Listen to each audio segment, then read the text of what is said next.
Pemirsa, berjumpa lagi bersama saya Davi Pratama. Pemirsa, saat ini saya sudah berada di kediaman seorang tokoh bangsa, tokoh nasional yang saat ini juga masih aktif di kancah nasional dengan berbagai kegiatannya. Saya berada di rumah Wakil Presiden ke-10 dan ke-12 Republik Indonesia, sekaligus Ketua Umum Palang Merah Indonesia, Bapak Muhammad Yusuf Kalla. Apa kabar, Pak JK? Baik, Assalamualaikum. Waalaikumsalam. Sehat, Pak? Sehat. Sehat ya, alhamdulillah ya. Ini masih aktif nih Pak JK. Saya ingin mulai dengan pertanyaan. Pak JK saat ini masih aktif di berbagai kegiatan.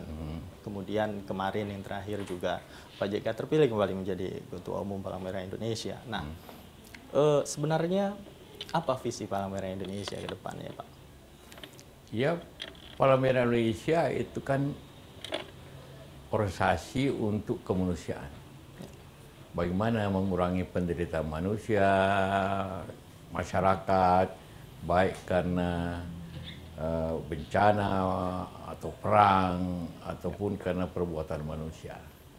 Nah, kita Indonesia ini berbagai bencana telah terjadi. Memang kita berada di ring of fire. Karena itu kegiatan Palang Merah haruslah continue dan teratur dan siap siaga untuk segala kemungkinan yang ada.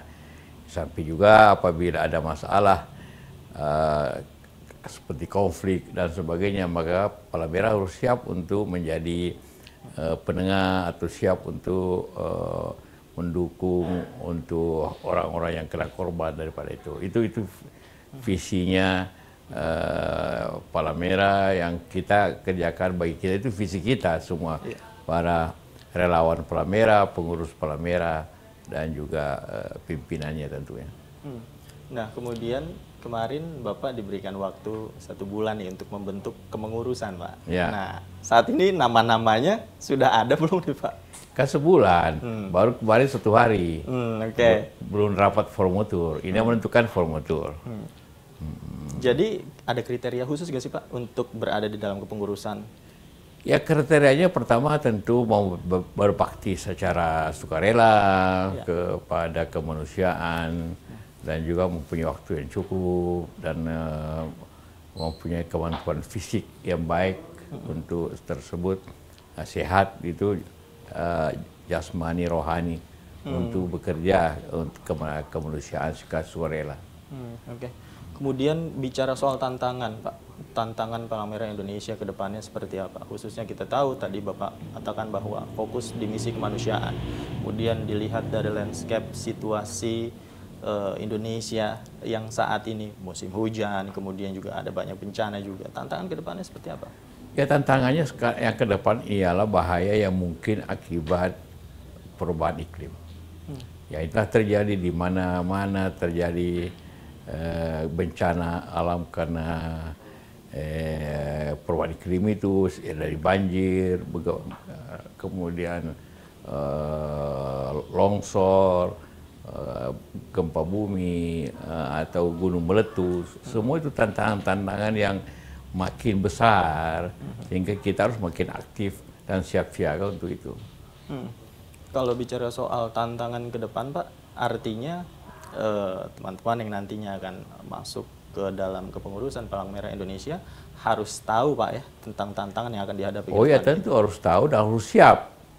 Harus ada pelatihan-pelatihan untuk itu. Seperti sekarang kita untuk mencegah adanya akibat perubahan iklim, maka Palang Merah membentuk tim untuk perbaikan lingkungan. Ada 1 juta lebih, 1,5 juta relawan. Kita harus latih untuk menanam pohon di lingkungannya masing-masing. Setiap orang mesti minimum 10 pohon setiap tahun gitu kan, sehingga bisa terjadi penanam pohon 10 juta oleh Palang Merah seperti itu. Itu bisa diwujudkan, Pak, ya, di Indonesia, mengingat bisa karena kita mengadakan pembibitan, kemudian anak-anak sekolah yang menjadi relawan PMI juga harus menanam pohon dimanapun, menanam pohon di depan rumahnya, di tempat umum, dekat sekolah, atau di bukit-bukit, dimanapun. Yang penting dia membangun. Oke.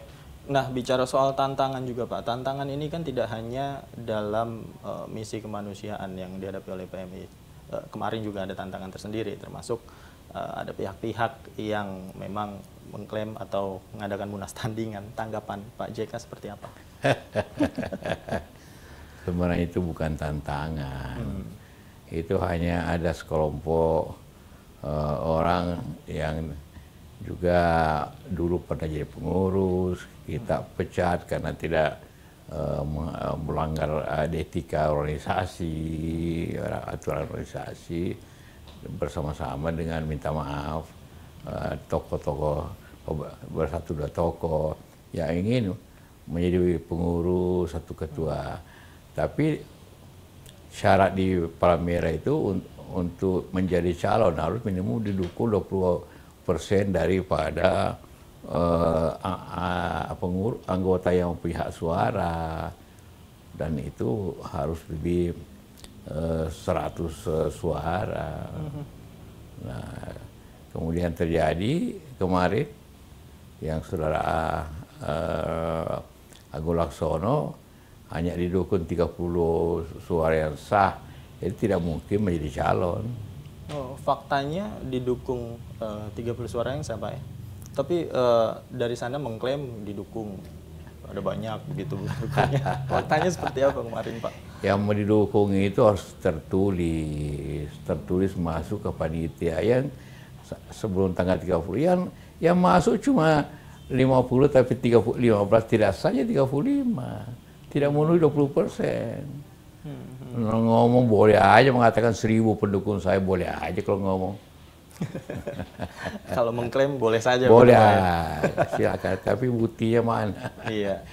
Kemudian apa upaya yang Anda lakukan menanggapi hal itu, Pak? Tidak ada apa-apa. Kita berjalan biasa saja. Tidak perlu melakukan apa-apa. Tidak memenuhi syarat, ya sudah. Tidak ada apa-apa. Kita ini PMI tidak ada apa-apa. Bahwa ada yang tidak puas silakan aja. Terus sudah selesai kongres, munas. Tidak ada apa-apa ya? Tidak ada apa-apa. Artinya kemarin munas justru solid Pak ya, keputusan mendukung Bapak? Solid ya solid. 95% pendukung mendukung.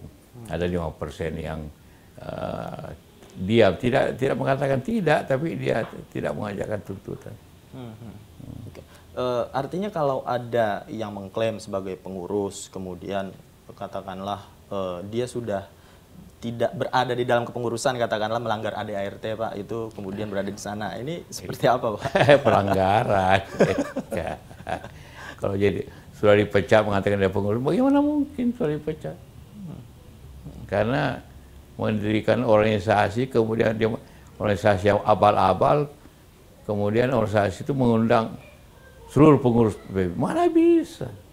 Contohnya kalau saya ketua organisasi yang resmi pun, kalau terus saya undang panggil semua pengurus daerahnya PDIP, tentu ngamuk PDIP, tentu melanggar saya. Gitu kejadiannya. Penghinaan itu namanya. Penghinaan dan melanggar ADART tentu saja Pak. Oh ya, bukan saya, itu tidak melanggar apapun. Ya, karena tidak mungkin ada organisasi di luar PMI, PMI memanggil pengurus PMI di daerah. Itu kan penipuan. Iya, dan itu menghina PMI namanya. Diundang. Yang datang itu salah. Kenapa datang pada orang yang ngundang bukan PMI? Tidak menempuh jalur hukum Pak? Iya. Ya, sementara ini lagi kita pikirkan untuk menyusun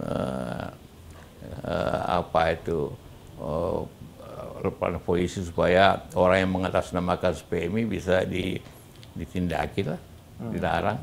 Dan tidak mencatut nama PMI lagi. Iya. Oke, ini menarik.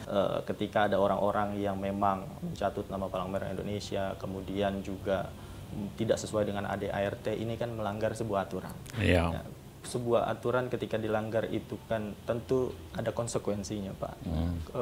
Dari analisis Anda nanti konsekuensi seperti apa, Pak, yang akan memang diterima oleh mereka-mereka, Pak? Ya, melanggar tentu melanggaran dasar, ada hukumannya, hukuman disiplin. Kalau terlalu sudah 2-3 kali dipecat, itu aja. Dipecat ya? Kalau setelah melakukan 2 kali pelanggaran, ya dipecat. Dan kita sudah lakukan itu. Sudah dilakukan? Sudah. Terhadap? Ya sudahlah, nanti tak usah sebut namanya. Baik, kemudian yang menarik Pak, ketika kemarin ada munas tandingan, kemudian ada pihak-pihak yang mengklaim, dari analisis Bapak sendiri, apa sebenarnya yang melatar belakangi hal itu Pak? Saya tidak tahu, tanya aja mereka. Bahwa orang mau jadi ketua silakan, saya katakan silakan. Mau jadi ketua silakan, asal didukung oleh 20% peserta, silakan. Tapi tidak ada dukungan, cuma 5%. Dan mekanismenya sudah jelas. Jelas, semua ada aturannya. Aturannya sudah jelas Pak. Iya, ADRT ada di situ. Ya semua. Kedepan hal ini apakah akan mengganggu tugas-tugas PMI, khususnya melayani masyarakat Pak? Oh tidak akan mengganggu. Kalau dia mengganggu ya kita ambil tindakan juga, melapor ke hukum. Kalau buat sekali lagi. Ini kan upaya kemanusiaan. Kalau ada yang menghalangi berarti menghalangi upaya kekuasaan. Tidak, insya Allah tidak. Saya kira mereka juga sudah sadar, tidak mungkin. Sudah sadar Pak ya. Kemudian ketika hal ini sampai ke Pak JK, informasi mengenai adanya munas tandingan dan konsolidasi di dalam dengan peserta yang lain, sebenarnya aspirasi seperti apa sih Pak yang Bapak dengarkan dari teman-teman pengurusan? Ya aspirasi baik untuk kemajuan PMI, di samping itu juga sejak semuanya beberapa bulan lalu atau malah setahun lalu, semua ingin agar, saya sebenarnya ingin istirahat juga, tapi pengurus memaksa untuk lanjutkan, ya kita lanjutkan sama-sama. Oh jadi sebenarnya keinginan itu datang dari mereka semua? Oh iya. Datang semua. Saya tidak pernah berkampanye, tidak pernah. Sejak saya ketua umum, saya tidak pernah minta. Selalu saya diminta untuk itu. Ya. Oke, Pak JK, ketika persoalan ini mendera Palang Merah Indonesia, kemudian Bapak juga ke depannya kan akan memimpin Palang Merah Indonesia. Apa fokus yang akan Pak JK lakukan, khususnya meningkatkan pelayanan untuk masyarakat, Pak JK? Ya itulah, PMI kan ada dua, melayani masyarakat dalam bentuk donor darah. Itu kita layani masyarakat, itu tiap tahun 5 juta kantong diproduksi oleh PMI untuk orang-orang yang butuh di rumah sakit. 5 juta kantong setahun. Begitu besarnya itu. 5 juta, dan itu akan terus ditingkatkan Pak ya? Iya, sesuai dengan jumlah penduduk terus meningkat biasanya. Setiap tahun meningkat itu. Oke. Terakhir Pak JK, menurut Pak JK ke depan apakah hal-hal seperti ya munas tandingan, kemudian tantangan yang lain mungkin ada lagi di tubuh PMI Pak? Ya ada saja orang-orang yang punya ambisi tapi tidak punya kemampuan. Ada saja lah, di mana-mana itu. Orang yang ambisius mau sekali, tapi tidak sanggup mendapat dukungan, ya sudah. Jangan cari alasan macam-macam. Artinya ya sudah tidak bisa mengklaim secara sepihak begitu Pak, apalagi melakukan semuanya di luar prosedur Pak ya. Jelas aturannya 20%, dan itu anggaran dasar rumah tangga kan disetujui oleh Munas. Iya kan. Oke, artinya kepengurusan masih belum nih Pak ya? Iya, ini apa-apa, pengurusan jalan terus. Pengurusan jalan terus, masih ada waktu sebulan Pak ya? Gitu kan, biasa, seminggu kita selesaikan. Cuma begini, berbeda dengan organisasi lain. Palang Merah itu pengurusnya dibatasin. Kalau pusat itu hanya 21 orang. Kemudian kalau daerah provinsi hanya 17, kalau kota hanya 15. Jadi kita hanya menseleksi orang-orang yang mau kerja dengan betul, kan tidak banyak.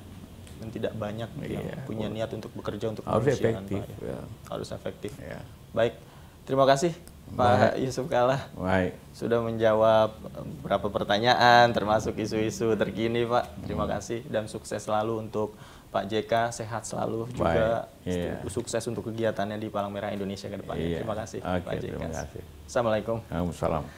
Pemirsa, demikian diskusi kami bersama dengan Pak Yusuf Kalla. Saya Davi Pratama pamit undur diri. Terima kasih. Sampai jumpa.